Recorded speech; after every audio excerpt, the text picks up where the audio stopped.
bienvenue sur Nino Petra Studio. Je suis hyper contente de vous retrouver aujourd'hui pour cette nouvelle vidéo. J'espère que vous allez bien malgré l'annonce du confinement. Je vais pas forcément m'étendre sur le sujet parce que je suis pas du tout là pour ça. J'essaie de positiver et je me dis que d'être enfermée chez soi c'est aussi la bonne excuse pour être un peu plus créative, pour essayer de m'initier à des nouvelles pratiques artistiques ou à développer mes compétences sur ce que je sais déjà faire. La vidéo d'aujourd'hui elle tombe à pic puisque c'est un DIY. J'avais super envie d'expérimenter avec un nouveau matériau que je ne connais pas du tout. Il s'agit de l'argile. Donc pour ma part tout ce qui est poterie, céramique, visuellement je trouve ça magnifique. Il y a énormément d'artistes qui m'inspirent et qui créent des œuvres que j'aimerais beaucoup avoir chez moi. J'ai jamais vraiment eu l'occasion de m'initier à la poterie ou à la céramique, c'est quelque chose que j'aimerais bien faire dans l'avenir, mais en attendant je me suis dit que c'était une super bonne idée de m'initier à l'argile. Ici j'ai trouvé un argile qui sèche à l'air libre. J'ai eu un peu de difficulté à en trouver dans les magasins, mais je suppose qu'on peut le trouver assez facilement sur internet. Vous avez juste à taper air dry clay et à mon avis vous aurez pas mal d'options différentes. Donc le but ici c'est pas du tout de vous montrer des techniques très élaborées. Je précise quand même que je n'ai jamais fait d'argile avant. Je vais vraiment essayer d'expérimenter, de voir ce que ça donne. J'ai trouvé quelques inspirations sur Pinterest de petits objets. Je vais donc vous proposer 4 DIY qui s'inspirent de ces créations.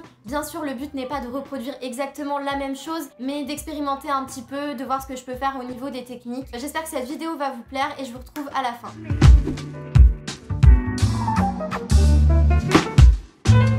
Donc j'ai trouvé cette argile à séchage libre chez Søstrene. C'est une boutique scandinave. Il y a pas mal de magasins à Paris mais malheureusement ils vendent pas sur internet. Ça existe en blanc et en noir. Donc je vous rassure, le paquet coûte uniquement 3,60 €. Donc si jamais c'est moche, bah ce sera pas une grande perte.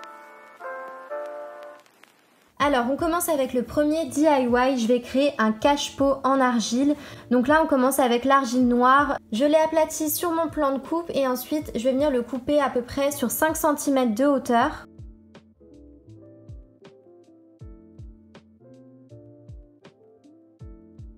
Pour créer la base, je prends une petite boule d'argile, je viens la rouler entre mes mains et ensuite l'aplatir à l'aide d'une bouteille. Entre chaque étape, je viens humidifier mon pinceau et je nettoie un petit peu les bordures de façon à enlever les aspérités. Une fois que le socle est de la bonne forme, je prends l'autre partie que je viens enrouler tout autour. Je prends un peu d'eau avec mon pinceau et je nettoie les côtés du pot. Grâce à l'eau, les deux parties d'argile vont coller plus facilement et ensuite ça tiendra beaucoup mieux. C'est vraiment important de prendre le temps de le faire, sinon votre objet ne sera pas du tout solide et vous aurez davantage d'aspérité sur l'extérieur.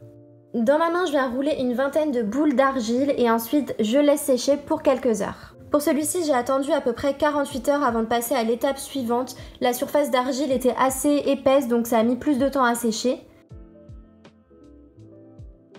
Avec mon pistolet à colle, je viens ensuite coller mes petites boules sur le pot. Donc je le fais d'une façon un petit peu irrégulière, j'ai pas forcément envie que tout soit symétrique. J'attends 5 minutes pour être sûre que la colle chaude est bien sèche et ensuite je passe à la peinture. Pour ce cache-pot, j'ai choisi d'utiliser de l'acrylique blanc mélangé avec de l'ocre. J'ai également mis un petit peu de bicarbonate de soude pour épaissir la peinture et avoir une texture un peu plus intéressante et plus rustique. Pour recouvrir toutes les petites boules d'argile, je viens vraiment tapoter avec mon pinceau de façon assez grossière. Je vais pas montrer tout à la caméra, mais j'ai vraiment passé au moins 5 ou 6 couches pour recouvrir intégralement l'argile. Pour le coup, j'aurais mieux fait de prendre l'argile blanche, je pense que ça m'aurait pris un petit peu moins de temps à la peinture.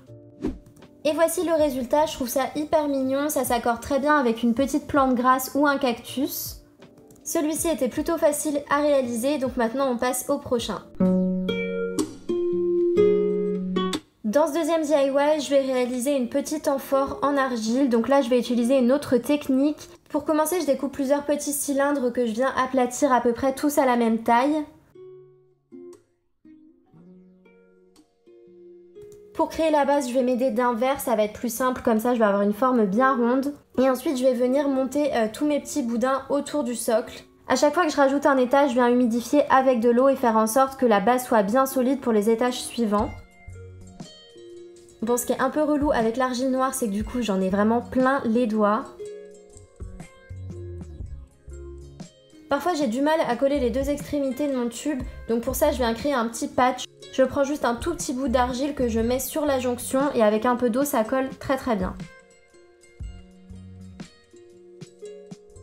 Bon, pour une première fois, je vais pas tenter un vase trop haut, donc je vais rapidement venir rétrécir les cercles. Je finis par un tout petit cercle, j'humidifie une dernière fois et ensuite je construis deux petites anses donc pour que ça ait vraiment une forme d'amphore. Quand vous êtes à cette étape, faites attention à ce que les jonctions soient bien plates pour qu'ensuite ça vienne bien se coller sur le vase.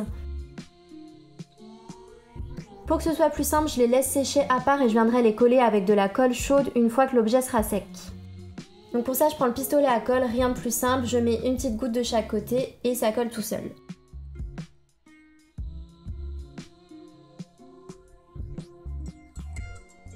Celui-ci, j'ai vraiment envie qu'il ait un aspect rustique, un peu comme le toucher d'une pierre. Donc je vais utiliser la technique du bicarbonate de soude. Pour ça, je mets 2 tiers de peinture et 1 tiers de bicarbonate de soude. Je mélange bien et ensuite je viens appliquer grossièrement au pinceau sur tout l'objet. Là aussi, je vais devoir faire plusieurs couches, donc c'est pas grave si c'est pas parfait dès le début. La texture est hyper intéressante et franchement, c'est plutôt satisfaisant à faire. Voici le résultat final, je suis plutôt contente pour un premier vase un peu haut, je trouve que je me suis pas trop mal débrouillée.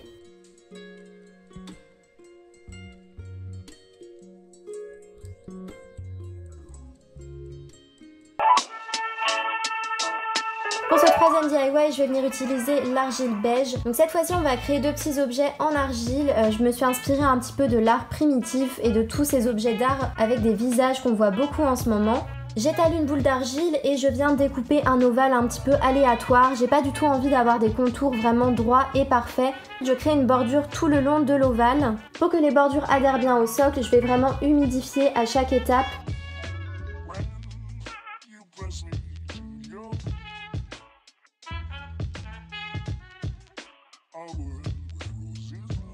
Je vais commencer à dessiner le visage, donc là encore une fois j'expérimente, je sais pas trop à l'avance ce que je vais faire, on verra bien. Donc la méthode est toute simple, vous avez juste à créer des petits boudins d'argile et ensuite les façonner en forme des éléments du visage.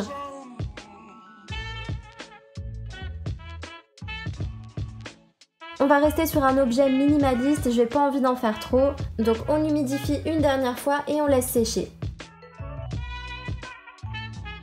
J'ai réalisé un deuxième visage hors caméra, c'est exactement la même méthode, mais je trouve que c'est le genre d'objet qui fonctionne bien par deux. Puisque ces 2 petits objets vont aller dans les toilettes, je vais reprendre la peinture qu'il y a sur ce mur et je vais venir l'éclaircir en lui rajoutant du blanc et un petit peu de jaune. Ce qui est bien quand on part d'une tonalité existante en lui rajoutant des couleurs, on va vraiment rester dans une harmonie et les objets vont forcément bien fonctionner l'un à côté de l'autre.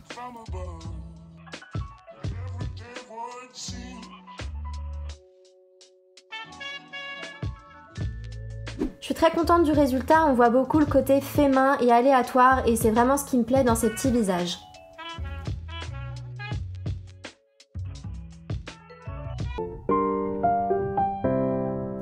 Pour ce dernier DIY, je vais tester une autre méthode. Donc cette fois-ci, je pars d'un petit saladier en bois que je viens recouvrir de cellophane.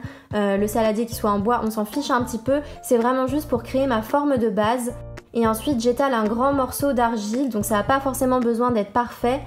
Je vais venir recouvrir le saladier en appuyant bien sur tous les côtés. C'est vraiment ce qui va créer la forme globale de mon objet. Pour bien assurer la stabilité, je vais pincer les angles, comme ça on aura vraiment une surface plane sur le dessous.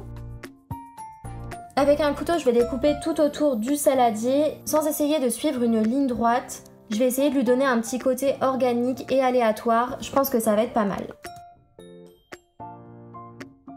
Je ne le répéterai jamais assez, mais il faut vraiment humidifier l'argile au maximum. Avec le bout d'une baguette, je vais faire des trous tout autour, à peu près à 1 cm d'intervalle les uns des autres. Ça va être la base pour notre tissage, donc ça n'a pas forcément besoin d'être parfait, puisque chaque trou va être recouvert par du fil. Pour le séchage, j'ai laissé à peine 24 heures pour celui-ci, puisque l'argile était plutôt fin. J'ai envie de le peindre dans un jaune assez pâle, donc j'ai tout simplement mélangé du blanc et de l'ocre. Je trouvais que le résultat était un peu trop saturé, donc sur la deuxième couche, j'ai vraiment éclairci la couleur.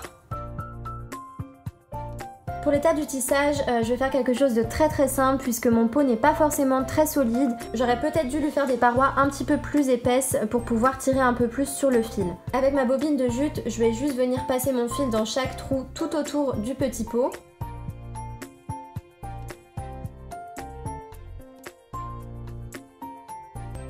Et une fois que c'est fini, je garde les 2 extrémités, j'enfile quelques perles en bois pour donner un petit côté un peu boho.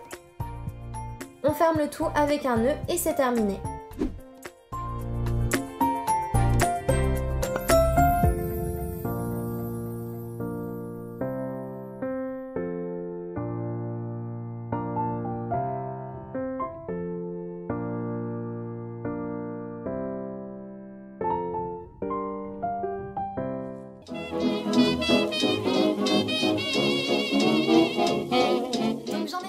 ces 4 DIY. Honnêtement, je suis hyper contente du résultat. L'argile, c'est hyper agréable à travailler. J'ai adoré vraiment prendre mon temps, mettre des petits coups de pinceau, essayer vraiment d'avoir des finitions de qualité. Bien sûr, le résultat n'est pas parfait, mais c'était pas du tout le but de cette vidéo. Si vous avez envie de recréer l'un de ces DIY, n'hésitez pas à me l'envoyer sur Instagram, je le repartagerai avec plaisir. Si cette vidéo vous a plu, je vous invite à vous abonner à cette chaîne et à me mettre un petit pouce. En attendant, je vous souhaite une très belle semaine, je vous envoie plein de courage et de force pour cette première semaine de confinement et on se retrouve le week-end prochain pour une nouvelle vidéo. Salut!